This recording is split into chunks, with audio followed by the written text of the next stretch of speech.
નમસ્કાર મિત્રો, તો આજે આપણે એકવાર ફરીથી મળી રહ્યા છીએ લર્નોલોજી ચેનલમાં। તો થંબનેલ જોઈને તમને બધાને ખબર પડી જ ગઈ હશે કે આજે આપણે પીરિયોડિક ટેબલ એટલે કે આવર્ત કોષ્ટક વિશે અભ્યાસ કરવાના છીએ। આવર્ત કોષ્ટક વિશે જાણવું ખૂબ જ જરૂરી છે, કારણ કે તમે જ્યારે સાયન્સ ભણતા હોવ ત્યારે આ આવર્ત કોષ્ટક તમારે ખૂબ જ ઉપયોગમાં લેવાનું થશે।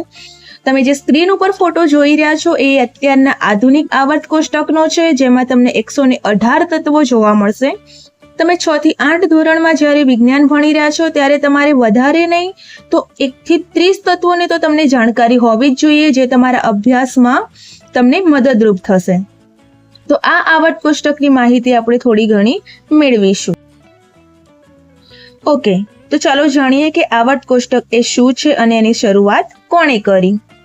તો આપણે જોઈએ કે આવર્ત કોષ્ટકની શોધ રશિયાના રસાયણશાસ્ત્રી મેન્ડેલીફે કરી હતી। તે સમયે માત્ર 63 તત્વો શોધાયા હતા અને 2010 સુધીમાં 118 પરમાણુય તત્વો શોધાયા છે, જેની માહિતી આપણે આગળ આવર્ત કોષ્ટકમાં જોઈ છે।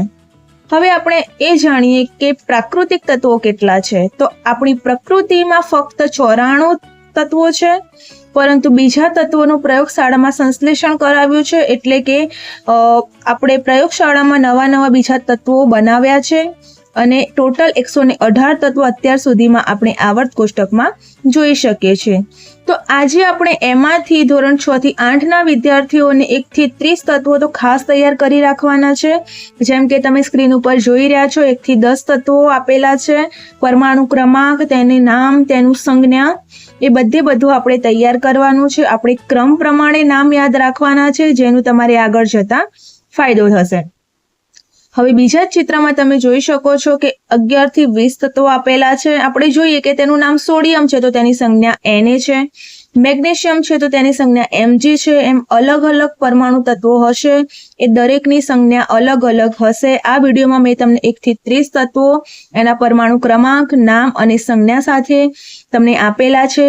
તે તમારે કમ્પલસરી યાદ કરવાના રહેશે, કારણ કે એ જો તમે તૈયાર કરેલું હશે તો આગળ તમારે વિજ્ઞાનમાં કેટલાક તમારે ઇક્વેશન આવશે જે તમારે સોલ્વ કરવાના થશે।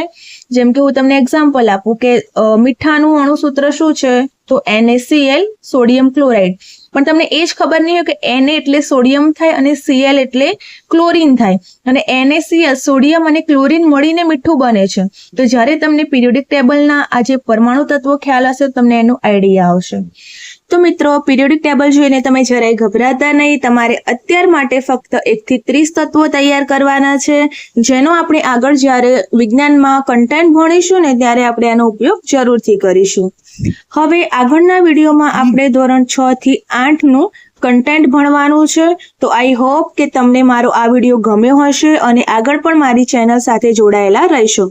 તો મારી ચેનલને સબસ્ક્રાઇબ કરી દો, અને અહીંયા સુધી આવ્યા છો તો વિડીયોને પ્લીઝ લાઇક કરી દો, અને આવા અવનવા વિડીયોની નોટિફિકેશન મેળવવા માટે તમે બેલ આઇકનને ક્લિક કરી દો। Thank you so much.